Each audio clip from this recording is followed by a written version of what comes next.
কলকাতা থেকে কন্যাকুমারী ট্রিপে আমাদের 5000 কিলোমিটার কমপ্লিট হয়ে গেল। যেখানেই যাই সেই স্টেটের ফেমাস জিনিস কিন্তু খাওয়াটা অবশ্যই দরকার।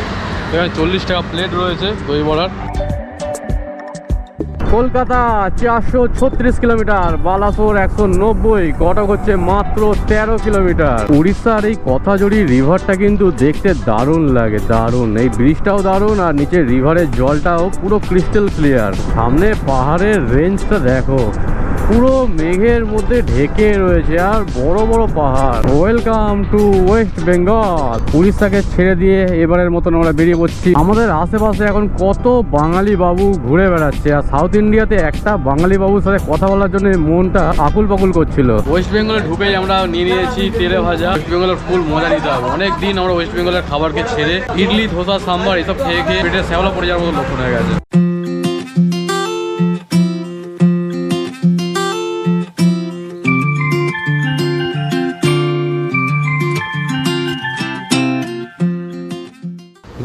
Good morning from Puri. তোমরা এর আগের ভিডিও দেখেছিলে, আমরা তোমাদেরকে পুরী এক্সপ্লোর করে দেখিয়েছিলাম এবং একটা অ্যাডভেঞ্চারাস জার্নি করে এসেছিলাম। ওই পার্টগুলো যারা এখনও পর্যন্ত দেখোনি তাদেরকে রিকোয়েস্ট করবো, কলকাতা থেকে কন্যাকুমারী সিরিজটা তোমরা প্রতিটা পার্ট মন দিয়ে দেখো, তবে তোমরা প্রতিটা পার্টের সাথে প্রতিটা পার্টকে কিন্তু রিলেট করতে পারবে।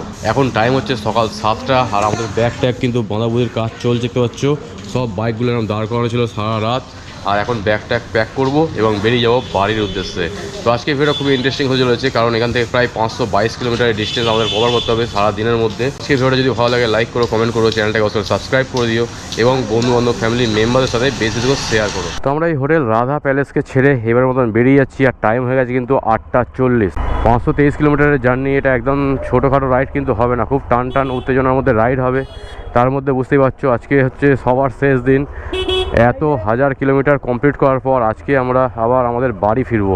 আমি ভেবেছিলাম যে আজকে হয়তো আমরা থাকবো, কিন্তু সবাই চলে যাচ্ছে বলে আমিও বেরিয়ে যাচ্ছি।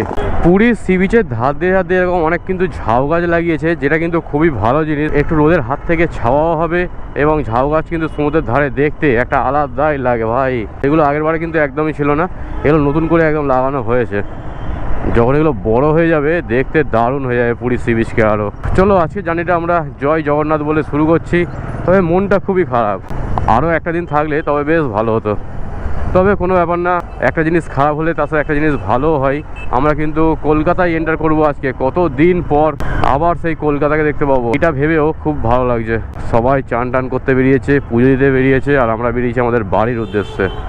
এখন পুরীতে ট্যুরিস্টের চাপ কিন্তু অনেক কম। এই সমস্ত রাস্তায় তো যাওয়া যেত না, পুরো জাম লেগে যেত। আর এখন দেখতে পাচ্ছ পুরো ফাঁকা।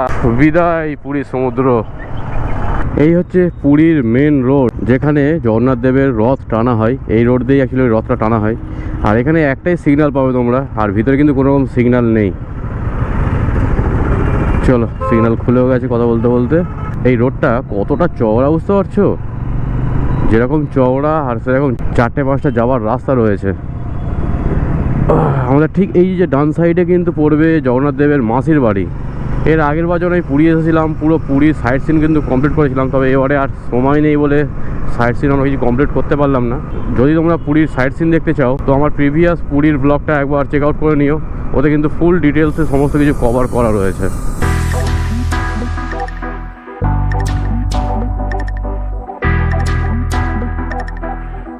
আমি ভেবেছিলাম এই ট্রিপের শেষের দিকে কিন্তু আমার ব্যাগটা পুরো ফাঁকা হয়ে যাবে, সেই জায়গায় উল্টে ব্যাগ ওভারলোড হয়ে গেছে। কালকে এত খাজা কিনে ফেলেছি আমি যে ব্যাগে ঢোকার মতন জায়গাই নেই আমার। অ্যাকচুয়ালি পুরীতে এলে খাজা না বাড়িতে নিয়ে গেলে না সেটা ঠিক হয় না। শুধুমাত্র খাজা নয়, আমরা কেরালা থেকে কিনেছিলাম মুন্নারের চা, তার সাথে কিনেছিলাম কেরালার স্পেশাল কলার, চিপস, নানান রকম জিনিস কিন্তু কিনে পুরো ব্যাগ ভর্তি হয়ে আছে। যা লোড হয়েছে গাড়ি আজকে, আসার সময় এত লোড হয়নি। বাবা, এবারে রোড ভালো পাবো, কিন্তু এত স্পিডোমিটার থাকবে যার জন্য গাড়ি চালানো কিন্তু ভীষণ চাপ। স্পিডোমিটার যদি না থাকতো তাহলে কিন্তু আমরা ট্রেনে বেরিয়ে যেতে পারতাম। এই আমরা NH 316-এ উঠে পড়লাম।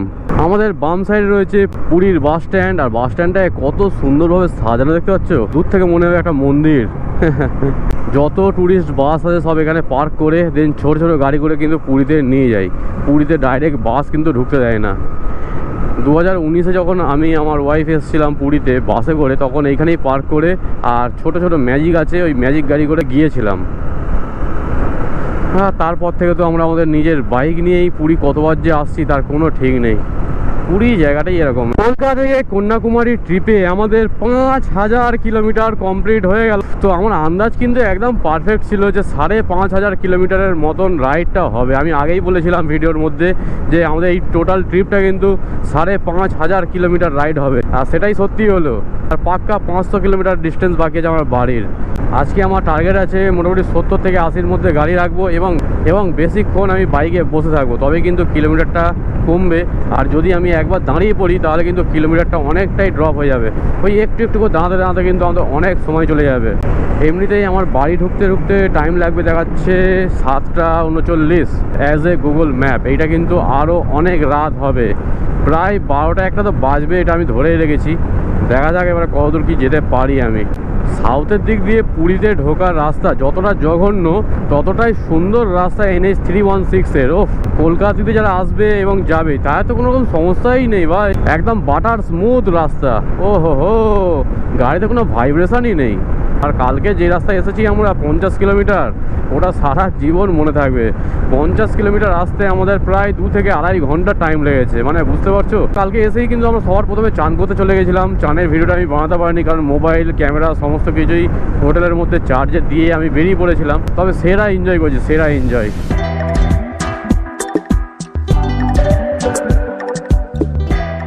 এক টানা আমরা হোটেল থেকে পুরো চলে এলাম পুরীর গেট। এটা প্রায় 40-50 কিলোমিটার ডিস্টেন্সই হবে। গেটটা কিন্তু বেশ দারুণ লাগে, যত বাস আসে আর এই সামনেতে দাঁড়ায় এবং ছবি টবি সব ক্লিক করে, যার জন্য এখানে ধাবা টাবা কিন্তু প্রচুর রয়েছে। আমরা তো এবারে আর দাঁড়ালাম না কারণ বুঝতেই পারছো হাতে টাইম প্রচুর শর্ট। আজকে ডেটের প্রথম টোল প্লাজা এটা, পিপলি টোল প্লাজা। এরকম লেখা থাকলে কিন্তু টোল প্লাজার নামগুলো বেশ দারুণ লাগে। এইটা হচ্ছে আজকে ডেটের প্রথম, আর যারা কলকাতা থেকে পুরী ঢুকবে তাদের হচ্ছে শেষ টোল প্লাজা এটা। চলো, উফ, সকালে কিছু খেয়ে বেরোনো হয়নি, কিছু খাওয়া দাওয়াও করতে হবে কিন্তু। তবে পেটে একটু ভর পড়ে গেলে আমার আবার এনার্জি লস হতে শুরু করে দেয়, সেই কারণে এখন খাচ্ছি না। টানা প্রায় 100 কিলোমিটার যাবো, দেন আমরা কিছু খাওয়া দাওয়া করবো। এবারের মতন আমরা NH 316-কে ছেড়ে দিয়ে চলে যাচ্ছি NH 16-র উপরে। আর আমরা নন স্টপ NH 316-কে কিন্তু কমপ্লিট করে ফেলেছি। চলো, এখানে একটু জাম হবে কারণ এখানে কানেক্টিং পয়েন্ট রয়েছে হাইওয়ের সাথে। NH 16-তে তোমাদের সকলকে স্বাগত। NH 16-তে ওঠা মাত্রই এটা এরকম সুন্দর ব্রিজ পড়েছে, নিচে কিন্তু প্রচুর জল রয়েছে। এই নদীটার নাম আমার ঠিক মনে পড়ছে না, যদি তোমরা কেউ জেনে থাকো একটু কমেন্টে জানাতে পারো। এই ব্রিজটার ভিউ কিন্তু দারুণ দারুণ। আমাদের এইদিকে একটা লেন রয়েছে, এই একটা লেন রয়েছে, এবং ওইদিকের লেনটা হচ্ছে আসার লেন। কলকাতা 436 কিলোমিটার, বালাসোর 190, কটক হচ্ছে মাত্র 13 কিলোমিটার। চলো, এবার কিন্তু এই স্পিডোমিটারে ঝামেলা থাকবে, যেখানে আমাকে 60-এর মধ্যে গাড়ি রাখতে হবে। এইটাকে টপকে গিয়ে আবার কিন্তু স্পিডে টানতে হবে, না হলে আজকে বাড়ি পৌঁছানো খুব চাপ হয়ে যাবে। উড়িষ্যাকে যতক্ষণ আমরা শেষ করবো ততক্ষণ পর্যন্ত এই স্পিডোমিটারে ঝামেলা থাকবে। এখন যা এনার্জি আছে, গাড়ি যদি আমার সাথ দিত তাহলে আমি কন্টিনিউ 200-300 কিলোমিটার তো যেতেই পারতাম। সিরিয়াসলি বলছি, দারুণ এনার্জি রয়েছে সকাল সকালের টাইম। যদিও আমি ভাবছিলাম যে আজকে আমার এনার্জি অনেকটাই ডাউন থাকবে, কিন্তু সেরকম একদমই নয়, এনার্জি বেশ ভালোই রয়েছে। NH 16-র উপরে গাড়ির চাপ এখন অনেকটাই বেশি রয়েছে। যদি এটা ফাঁকা ফাঁকা থাকতো তাহলে বেস্ট হতো। যদিও অফিস টাইম বলে মনে হচ্ছে যে যানজট একটু বেশি রয়েছে। এবার যত আমরা আগের দিকে যাব, সিটিকে ছেড়ে বেরিয়ে যাব, তত কিন্তু ফাঁকা ফাঁকা হাইওয়ে আমরা পেয়ে যাব। আজকের একটা প্রপার প্ল্যান না থাকলে আমরা কিন্তু বাড়ি ঢুকতে ঢুকতে অনেক রাত হয়ে যাবে। পাক্কা 100 কিলোমিটার রাইড করার পর এটা হচ্ছে আমাদের প্রথম রেস্ট। আর এখানে আমরা বেশিক্ষণ দাঁড়াবো না, 10-15 মিনিট একটা ছোটো রেস্ট দেবো, দেন আবার কিন্তু প্রায় 100 কিলোমিটার টানবো। এই 100 কিলোমিটারটা আস্তে আস্তে কিন্তু কমতে থাকবে, 80, 70, 60, মানে যত বেলা বাড়বে তত কিলোমিটারও আমাদের কম কমপ্লিট হবে, কারণ শরীরের এনার্জি লেভেলটা অনেকটা কিন্তু ডাউন হয়ে যাবে। বেরিয়ে পড়লাম আমরা আবারও 10 মিনিটের একটা ছোট্ট রেস্ট নিয়ে। আর এখানে দাঁড়িয়ে আমি জ্যাকেট ট্যাকেট সমস্ত কিছু কিন্তু খুলে ফেলেছি, কারণ যত বেলা বাড়ছে গরম বিভৎস লাগা শুরু হয়ে গেছে। দুপুরবেলা কি হবে আমি তাই ভাবছি এখন থেকেই। ভোরবেলা যখন আমরা বেরিয়েছিলাম তখন তো বেশ ঠান্ডা ঠান্ডা লাগছিল, সেই কারণে জ্যাকেটটা পরে বেরিয়েছিলাম। উড়িষ্যার এই কথাজড়ি রিভারটা কিন্তু দেখতে দারুণ লাগে, দারুণ। এই ব্রিজটাও দারুণ, আর নিচের রিভারের জলটাও পুরো ক্রিস্টাল ক্লিয়ার, লাল বালি রয়েছে, আর ওই সাইডে পুরো রিভারটা যাচ্ছে। তো নিচে যাচ্ছে কথাজড়ি রিভার, আর আমরা তার উপর দিয়ে যাচ্ছি। আর আমাদের ঠিক বাম সাইডে রয়েছে ট্রেন যাওয়ার ব্রিজ। এই ব্রিজটাও বেশ বড় একটা ব্রিজ রয়েছে, একটু সরু রয়েছে। কথা বলতে বলতে আমরা আরও একটা ব্রিজে চলে এসেছি, আর এই ব্রিজের নিচ দিয়ে চলেছে মহানদী রিভার। আর আমাদের ঠিক বাম সাইডে একটা মালগাড়ি যাচ্ছে, দেখো। ও দারুণ লাগছে ভাই, দারুণ। এরকম ব্রিজের উপর থেকে যদি কোনো ট্রেন যায়, এটা দেখার মতন মজা কিন্তু আর হয় না। সত্যি কথা বলতে গেলে পাম্বান ব্রিজের উপরে যদি আমরা ট্রেন যাওয়া দেখতে পেতাম বা আসা দেখতে পেতাম, তাহলে এই ট্রিপটা তো মানে জমে ক্ষীর হয়ে যেত। পুরো লাল বালি, পুরো লাল বালি রয়েছে, আর সামনে সরুভাবে জল যাচ্ছে। উড়িষ্যার নদীগুলো এইরকমই, লাল বালি থাকবে আর সরুভাবে চলে যাবে জলধারা। এই দেখো, এই উপর থেকে ভিউটা দেখাই তোমাদেরকে, লাল বালির মরুভূমি মনে হচ্ছে। আগেরটার থেকে এটা আরও অনেক বড় ব্রিজ রয়েছে। এই ব্রিজটার লেন্থ 2 থেকে 2.5 কিলোমিটার হবেই হবে। পুরী এর আগে বহুবার এসেছি, তবে এইটা আমার ফার্স্ট টাইম এক্সপিরিয়েন্স যে নদীর নাম জেনে সেই ব্রিজের উপর দিয়ে যাচ্ছি। কলকাতা থেকে কন্যাকুমারীর ট্রিপটাকে বাজেট কমানোর জন্যে রাস্তার মধ্যে আমাদের প্রায় 17-18 দিন কেটে গেল। হাইওয়ের ধারের পেট্রোল পাম্পে থাকা, নিজেরা রান্না বান্না করে খাওয়া, এটা একটা আলাদা অ্যাডভেঞ্চার, আলাদা স্মৃতি নিয়ে কিন্তু বাড়ি ফিরছি। যেরকমটা আমরা করেছিলাম ঠিক লাদাখের ক্ষেত্রে, এইবারেও কিন্তু সেম জিনিসটা করে আমাদের বাজেটটা অনেকটাই সেভ হয়েছে। আমি যখন কন্যাকুমারীর বাজেট ভিডিও বানাবো, তোমরা বিশ্বাসও করতে পারবে না যে এত কম খরচেও কন্যাকুমারী যাওয়া পসিবল। তোমাদের মধ্যে যারাই কন্যাকুমারী যাওয়ার ইচ্ছা রয়েছে, এই বাজেটটা দেখার পর তোমরা অবশ্যই কিন্তু বেরিয়ে পড়বে প্রপার প্ল্যান নিয়ে। কারণ এই পুরো সিরিজের সাথে প্রপার প্ল্যানটাও আমি শেয়ার করেছি, কোথায় কীভাবে থাকতে পারবে না পারবে এবং কিভাবে তোমরা নিজেদের খরচাটাকে বাঁচাতে পারবে। কলকাতা থেকে কন্যাকুমারীর ইউটিউবে প্রচুর ভিডিও পাবে, কিন্তু এই ভিডিওটা একটু অন্যরকম। কারণ এই ভিডিওটার মধ্যে তোমরা যেরকম সবথেকে কম খরচের ট্রিপ পাচ্ছ, তার সাথে সাথে কিন্তু প্রপার একটা প্ল্যান পাবে, প্রপার রুট ম্যাপ পাবে। তো যারা এখনও পর্যন্ত কলকাতা থেকে কন্যাকুমারী সিরিজটা প্রথম থেকে দেখোনি, তাদেরকে রিকোয়েস্ট করব প্রথম পার্ট থেকে তোমরা দেখে দেখে আসো, তবে তোমরা প্রতিটা পার্টের সাথে প্রতিটা পার্টকে রিলেট করতে পারবে। আজকে ডেটের সেকেন্ড টোল প্লাজা, আর এই টোল প্লাজাটা একদম ফাঁকা ফাঁকা, নতুনই হয়েছে সম্ভবত। আরে বাবা, নতুন হলেও বাম্পার করতে কিন্তু মিস করেনি। আজকে আমরা কতগুলো যে টোল প্লাজা টপকাবো তার কোনো ঠিক নেই। একটু পর তো ভুলেই যাবো যে কটা পার করে এসেছি এবং কটা পার করব। তো রাস্তার ধারে আমরা উড়িষ্যার ফেমাস জিনিস একটা ট্রাই করব, যেটা হচ্ছে দই বড়া। সকাল থেকে কিছু খাওয়া হয়নি, এমনি এখান থেকে দই বড়াটা খাবো, দেন আবার কন্টিনিউ করব। আমরা প্রায় 40-50 কিলোমিটার টানা এসেছি, এখনও সব পিছিয়ে পড়েছে, সবাই আসুক আগে। দাঁড়িয়ে পড়লাম উড়িষ্যার ফেমাস দই বড়া খাওয়ার জন্য। আর উড়িষ্যায় কবে আসবো না আসবো তার ঠিক নেই, তো যেখানেই যাই সেই স্টেটের ফেমাস জিনিস কিন্তু খাওয়াটা অবশ্যই দরকার। এখানে 40 টাকা প্লেট রয়েছে দই বড়ার, আর এই হচ্ছে পুরো সেট আপ। খাওয়া দাওয়া করে আবারও প্রায় 70-80 কিলোমিটার গাড়ি চালাবো, তারপরে আবার দাঁড়াবো। এরকমই একটা স্কিম করে গাড়ি চালাতে হবে, নাহলে কিন্তু বাড়ি পৌঁছাতে অনেক রাত হয়ে যাবে, অনেক রাত হয়ে যাবে।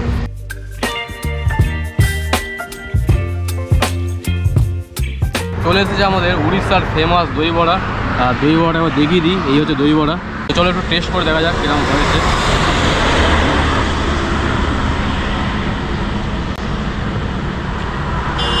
দারুণ দারুণ। উড়িষ্যায় এলে দই বড়াটাকে অবশ্যই ট্রাই করতে হবে। চলো, টাইম হয়ে গেছে 11:38, আর আমরা এখানে দই বড়া খাওয়া কমপ্লিট করে বেরোচ্ছি এবারে। চলে ভাই হাতে, থ্যাংক ইউ। তো উড়িষ্যায় ঢুকলে তোমরা দই বড়া কিন্তু ট্রাই করতেই পারো। এখানকার ফেমাস ব্রেকফাস্ট হচ্ছে এইটা। এখানে লুচি, পরোটা এইসব কিন্তু পাবে না। উড়িষ্যায় ঢোকার পরে এরকম হাইওয়ের ধারে ধারে এরকম বাইক নিয়ে বা সাইকেল নিয়ে প্রচুর দই বড়া সব বিক্রি হয়। 40 টাকাতে কিন্তু পুরো পেট ভর্তি হয়ে গেছে। কলকাতা 374 কিলোমিটার, খড়গপুর 277, ওকে, বালাসোর হচ্ছে 133। কিন্তু আমরা বহু পাহাড় দেখেছি, আজকেও কিন্তু বেশ বড় বড় পাহাড় আসছে, আবার চলেও যাচ্ছে। কলকাতা থেকে পুরীতে যখন আমি বাসে করে এসেছিলাম, তখন মনে হয়েছিল কত রাস্তা, বসে বসে পা ধরে যাওয়ার মতো লক্ষণ। আর সত্যি কথা বলতে গেলে নিজের বাইক নিয়ে আজকে আমরা পুরী থেকে বাড়ি যাচ্ছি, মনেই হচ্ছে না যে বেশি কিলোমিটার রাস্তা। প্রথমবার আমি বাসে বসে বসেই ভাবছিলাম যে পুরী এত দূর, সারা দিন গাড়ি চলছে, সারা রাত গাড়ি চলছে, তাও পুরী আর পৌঁছাচ্ছে না। আর এখন তো এক বেলার মধ্যে পুরী থেকে আমরা বাড়ি চলে যাচ্ছি। আমাদের কলকাতা এক্সপ্রেস আজকে আমাদের কলকাতায় পৌঁছে দেবে। যাওয়ার সময় নাম দিয়েছিলাম আমাদের ছোটো ভাইয়ের চেন্নাই এক্সপ্রেস, কারণ আমাদেরকে পৌঁছে দিয়েছিল কন্যাকুমারীতে। আজকে নাম দিয়েছি কলকাতা এক্সপ্রেস, ছোটো ভাই আমাদের পৌঁছাবে কলকাতাতে। এই জায়গাটা কত সুন্দর লাগছে দেখো, দু সাইডে এরকম ঘন গাছ, ঘন গাছ। ও, গরমকালে এই সমস্ত রাস্তায় দাঁড়িয়েও মজা, ছাওয়া থাকবে, একটু ঠান্ডা ঠান্ডা হাওয়া চলবে, দারুণ লাগবে ভাই, দারুণ। আমি তো সবসময় বলি রাস্তার ধারে গাছ লাগানো অবশ্যই দরকার। বিআরটিআরের সাইডে একটা রাস্তার ধারে গাছপালা নেই যে দাঁড়িয়ে 2 মিনিট রেস্ট নেবে কেউ। ওফ, বিহার বলো ইউপি বলো প্রচণ্ড গাছের অভাব। কিন্তু উড়িষ্যায় যাওয়ার পথে এরকম কিন্তু বেশ কিছু লম্বা লম্বা ব্রিজ পড়বে। ব্রিজগুলোর রাস্তাও কিন্তু খুব সুন্দর, যার জন্য আমরা যে স্পিডে আসছি সেম স্পিডে কিন্তু এই ব্রিজটাকে ক্রস করতে পারি। এবং অন্যান্য জায়গায় ব্রিজে উঠলেই রাস্তা কন্ডিশন কিন্তু বেশ খারাপ হয়ে যায়। উড়িষ্যার রাস্তাঘাট নিয়ে কোনো কমপ্লেন নেই, তবে স্পিডোমিটারটা যদি না থাকতো তাহলে তো আলাদাই জার্নি হতো ভাই, আলাদাই।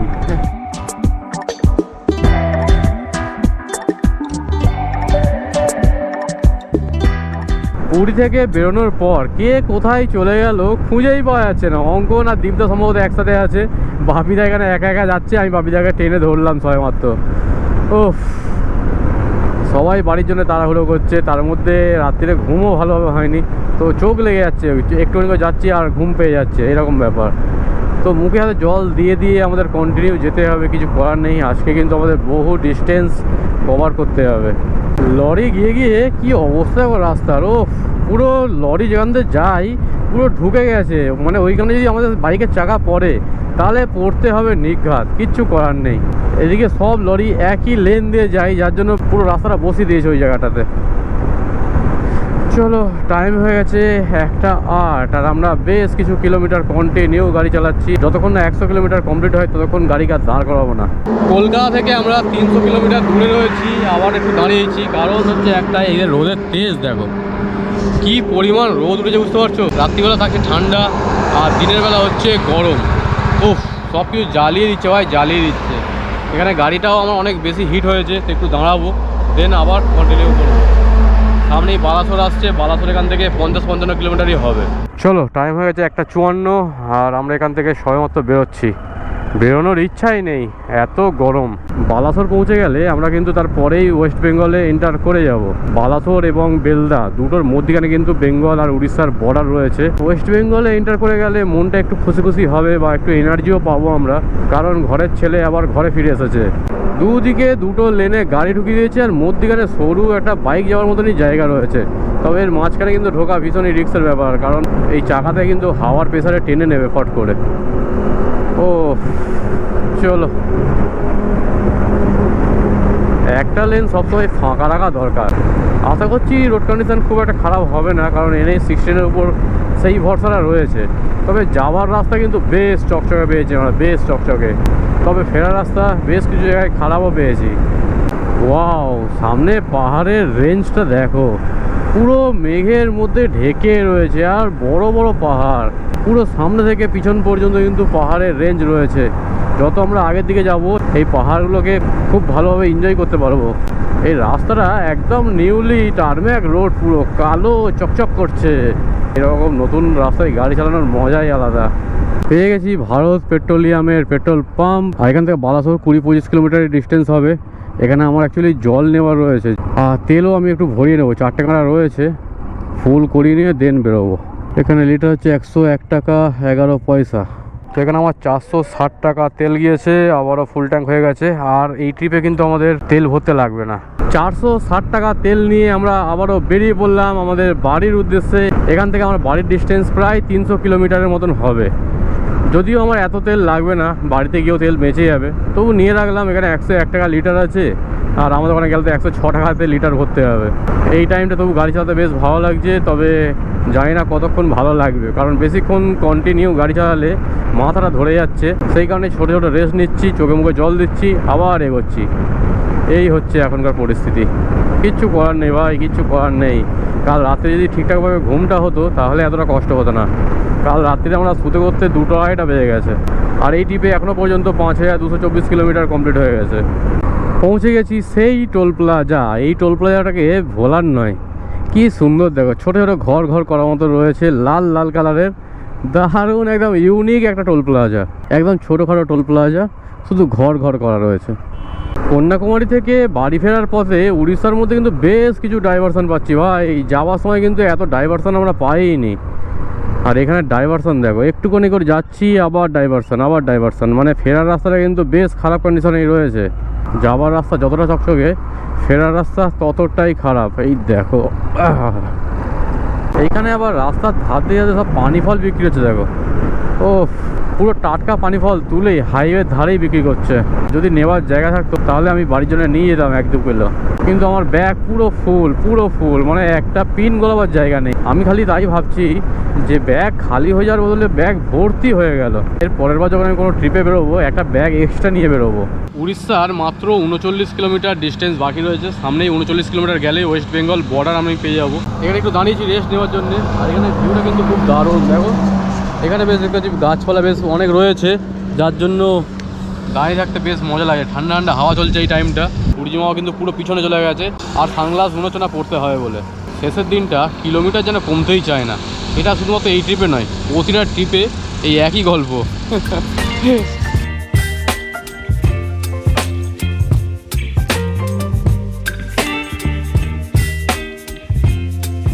চলো টাইম হয়ে গেছে 4:02, আর আমরা এখান থেকে বেরোচ্ছি সবেমাত্র। সামনেই আমরা ওয়েস্ট বেঙ্গল পেয়ে যাব, তো বর্ডার টপকে একদম দাঁড়াবো, এটা আমি ঠিক করেছি। জলেশ্বর 32 কিলোমিটার। উড়িষ্যার এইদিকে রোড কন্ডিশনটা একটু খারাপ ভাই, যদি রোড কন্ডিশনটা ভালো থাকতো তাহলে আমরা এতক্ষণ হয়তো ওয়েস্ট বেঙ্গলে এন্টার করে যেতে পারতাম। কলকাতা 225 কিলোমিটার, হলদিয়া 202, রানীগঞ্জ 267, খড়গপুর 95 কিলোমিটার। কলকাতাকে 200 নিচে নামাতে পারলে তবে শান্তি পাবো। উড়িষ্যার শেষের দিকে ধান চাষ দেখলে মন জুড়িয়ে যাবে ভাই। পুরো সোনালি রঙের ধান, যতদূর চোখ যাচ্ছে তত দূর পর্যন্ত রয়েছে। শুধুমাত্র আমাদের বাম সাইডে নয়, আমাদের ডান সাইডেও কিন্তু সেম। প্রচুর ধান চাষ হয়েছে ভাই, প্রচুর ধান চাষ। আমাদের ওয়েস্ট বেঙ্গলে তো আর চাষবাস দেখাই যায় না, তবু এইসব সাইডে এলে চাষবাস দেখা যায়। উড়িষ্যা শেষ টোল প্লাজা আমরা এসে গিয়েছি। এরপরে কিন্তু ওয়েস্ট বেঙ্গল আমরা এন্টার করব, আর এখান থেকে 30 কিলোমিটার ডিস্টেন্স আছে বেলদা। Welcome to West Bengal. উড়িষ্যাকে ছেড়ে দিয়ে এবারের মতন আমরা বেরিয়ে পড়ছি ওয়েস্ট বেঙ্গলের দিকে। এই হচ্ছে উড়িষ্যা এবং ওয়েস্ট বেঙ্গলের বর্ডার। আমরা বাম দিক দিয়ে বেরিয়ে পড়লাম, আর ট্রাকগুলোকে সব চেক হচ্ছে এখন দাঁড় করিয়ে। ও ভাই, ঘরের ছেলে আবারও ঘরে ফিরে এসেছে। ওয়েস্ট বেঙ্গলে এসে মনে হচ্ছে নিজের বাড়িতেই চলে এসেছি। আর ওয়েস্ট বেঙ্গলে ঢোকা মাত্রই কনকনে ঠান্ডা হাওয়া ভাই, কনকনে। সামনে কোথাও একটা দাঁড়াবো, দাঁড়িয়ে জ্যাকেট ট্যাকেটগুলো পরে নিতে হবে আমাকে। ওরে বাবা, উড়িষ্যাতে একরকম আর ওয়েস্ট বেঙ্গলে অন্য রকমের ঠান্ডা। ওয়েস্ট বেঙ্গলে ঢুকে আমরা দাঁড়িয়েছি, আর দাঁড়িয়ে দাঁড়িয়ে দেখো ওখানে ট্রেন যাচ্ছে। দেখো ও পুরো রাস্তার ধার দিয়ে ট্রেন চলেছে ভাই, দারুণ না? সত্যি কথা বলতে গেলে যতই আমরা স্টেটে যাই না কেন, নিজের স্টেটে যখন ঢুকি না, একটা মনের মধ্যে অনুভূতি একটা অন্য রকম থাকে। কতদিন পর আবার ওয়েস্ট বেঙ্গলে আমরা এন্টার করলাম, সেই কারণে দাঁড়িয়ে একটু এখন এনজয় করছি জায়গাটাকে। কারণ একটু পর আমরা আবার যে যার নিজের বাড়ি চলে যাব, কিন্তু এই যে মুহূর্তটা এনজয় না করতে পারলে তাহলে কিচ্ছু নেই। টাইম হয়ে গেছে 5:05, আর আমরা এখানে দাঁড়িয়ে জ্যাকেট ট্যাকেট সব পরে নিয়েছি। কারণ ওয়েস্ট বেঙ্গলে ঢোকা মানে আলাদা লেভেলের ঠান্ডা ভাই, আলাদা লেভেলের ঠান্ডা লাগছে। আমার বাড়ির ডিস্টেন্স 210-15 কিলোমিটার এরকমই হবে। ওরে বাবা, পোকার উপদ্রব দেখো, সন্ধে হতে না হতেই পোকার উপদ্রব চালু। আমাদের আশেপাশে এখন কত বাঙালি বাবু ঘুরে বেড়াচ্ছে, আর সাউথ ইন্ডিয়াতে একটা বাঙালি বাবুর সাথে কথা বলার জন্য মনটা আকুল পাকুল করছিল। কলকাতা 191 কিলোমিটার। ফাইনালি আমরা 200 কিলোমিটারের নিচে কলকাতাকে আনতে পেরেছি। কখন যে 100 কিলোমিটারের নিচে আনতে পারবো সেটাই চিন্তা করছি। কোথায় গিয়েছিলাম আমরা? Last land of India. সেখান থেকে কয়েকটা দিনের মধ্যে আবার কোথা থেকে কোথায় চলে এলাম। এইসব জিনিসগুলো ভাবলেও অবাক লাগে যে এই তো 3-4 দিন আগে আমরা সেইখানে ছিলাম, আর 3-4 দিনের মধ্যে আবার ওয়েস্ট বেঙ্গল এন্টার করে গেলাম। Welcome to Belda. বেলদা আমরা পৌঁছে গিয়েছি, আর এখানে একটু আমরা সিঙ্গারা দোকান খুঁজছি, যে সিঙ্গারা বা আলুর চপ টপ খাবো একটু। মানে ওয়েস্ট বেঙ্গলকে ছেড়ে এতদিন বাইরে ছিলাম, এই সমস্ত জিনিসগুলো আমাদের যেন টানছে এবারে। ওয়েস্ট বেঙ্গলে ঢুকেই আমরা নিয়ে নিয়েছি তেলে ভাজা, এখানে নিয়ে নিয়েছি ব্রেড পকোড়া, ভিতরে কেটে সস টস পেঁয়াজ টিয়াজ সব দিয়েছে। এটা খাবো, তারপর ডিমের চপ খাবো, তারপর এখান থেকে যাবো। ওয়েস্ট বেঙ্গলের ফুল মজা নিতে হবে। অনেক দিন আমরা ওয়েস্ট বেঙ্গলের খাবারকে ছেড়ে ইডলি ধোসা সাম্বার এসব খেয়ে খেয়ে পেটে শ্যাওলা পড়ে যাওয়ার মতো লক্ষণ হয়ে গেছে। ব্রেড পকোড়া শেষ করার পর চলে এসেছে ডিমের চপ, আর ডিমের চপটাকে ঠিক এরকম ভাজিয়ে দিয়েছে পেঁয়াজ টিয়াজ দিয়ে। টাইম হয়েছে 6:31, আর এখানে আমরা চপ টপ খেয়ে বেরোচ্ছি এবারে। চলো, এখান থেকে আমার বাড়ির ডিস্টেন্স এখনও 165 কিলোমিটার। ওফ, এবার কন্টিনিউ একদম 67 কিলোমিটার চালিয়ে তারপরেই দাঁড়াবো, তাহলে বাকি থাকবে আর 100 কিলোমিটার। অ্যাকচুয়ালি টাইমটা আমার বেশি লাগবে আমাদের ওই সাইডটাতে, মানে সেকেন্ড ব্রিজ পার করা থেকে আমার বাড়ি পর্যন্ত যেতে বেশ টাইম লেগে যায়, বেশ টাইম। রোড কন্ডিশন যা বলার কিছু নেই। টাইম হয়েছে 6:55, আর আমরা খড়গপুর পৌঁছে গেছি। ডেবরা টোল প্লাজা ক্রস করছি সবে, আর এই ডেবরা টোল প্লাজার কাছে কি ঠান্ডা বাপরে বাপ। একটু আগে পর্যন্ত তবু মোটামুটি গরম গরম একটু পাচ্ছিলাম, তবে এখান থেকে কিন্তু বেশ ঠান্ডা পেয়েছি। ওফ, চলো এখনও 127 কিলোমিটার ডিস্টেন্স আমাদের কভার করতে হবে। কখন যে গিয়ে পৌঁছাবো সেটাই ভাবছি আমি। এতটা কষ্ট হতো না যদি কালকে রাত্রে ঘুমটা ঠিকঠাক হতো। রাত্রের ঘুমটার জন্য খুব কষ্ট হচ্ছে। কলকাতা থেকে যখন আমরা কন্যাকুমারীর দিকে যাই তখন কিন্তু খেয়া পার করে এসেছিলাম। সে এক অ্যাডভেঞ্চার হয়েছিল ভাই। আমরা কিন্তু রাত্রিবেলা ওই অ্যাডভেঞ্চার করতে একদমই চাইছি না। আমরা কিন্তু সেকেন্ড ব্রিজ পার করেই ঢুকবো কলকাতাতে, এরকমই ঠিক করেছি। উফ, রাত্রিবেলা যদি ওই রকম অ্যাডভেঞ্চার করতে হয় তাহলে পুরো জীবন শেষ হয়ে যাবে।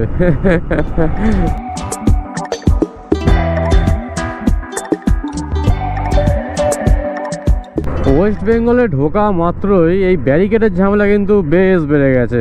উড়িষ্যা পর্যন্ত কিন্তু এরকম ব্যারিকেড কোথাও দেওয়া নেই। এই ব্যারিকেডগুলোর জন্য আরও বেশি সমস্যা। গাড়ি একদিকে চেপে দিচ্ছে। বড় গাড়িতে কোনো সমস্যা নেই, ছোট গাড়িরই বেশি সমস্যা হয়। Welcome to Kolaghat. বাম দিকের রাস্তা চলে গেল হলদিয়া সাইডে, আর আমরা সোজা যাচ্ছি কলকাতার দিকে। এখান থেকে আমার বাড়ির ডিস্টেন্স এখনও 90 কিলোমিটার বাকি রয়েছে, আর সামনেই আসছে কোলাঘাট ব্রিজ।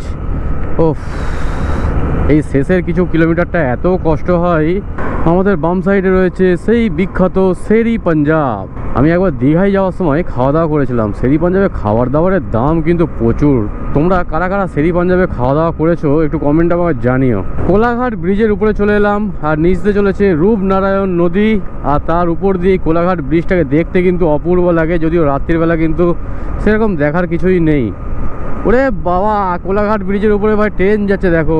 ওফ, আজকের দিনটা কিন্তু ব্রিজের উপরে ট্রেন দেখে দেখে কেটে গেল। এই দেখো, রাত্রিবেলাতেও দারুণ লাগছে।